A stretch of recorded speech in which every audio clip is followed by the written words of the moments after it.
Time, ان کو کچھ نہیں چاہیے ہوتا، بچوں کو کچھ بھی نہیں چاہیے ہوتا سوائے آپ کے کی انڈیوائڈیڈ اٹینشن کے. اوکے.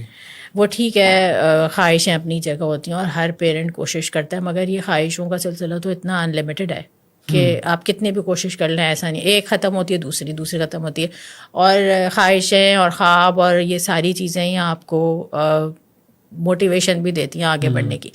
لیکن بچے جو ہم سے چاہتے ہیں نا، وہ میرا خیال ہے کہ وقت چاہتے ہیں. اگر آپ نے ان کو شروع سے وقت دیا ہے نا تو وہ ٹین ایج میں بھی کہیں نہیں جائیں گے. اوکے. اگر وہ آپ کے ٹین ایج تک اتنے اچھے دوست بن چکے ہیں کہ وہ اپنا آپ مسئلہ، آپ ان کا سیف زون ہے. سیف زون کا مطلب یہ ہے کہ کوئی بھی بات ہے وہ آپ سے کرتے ہوئے ہچکچاتے نہیں ہیں اور آپ کے پاس لے کر آ سکتے ہیں، تو وہ کہیں نہیں جائیں گے. ہاں، جو بچہ خوف زدہ ہوتا ہے، جس بچے کے اندر فیئر ہوتا ہے، جس کو پتہ ہوتا ہے کہ ابھی میں نے کیا اور پھر میری شامت آ جائے گی،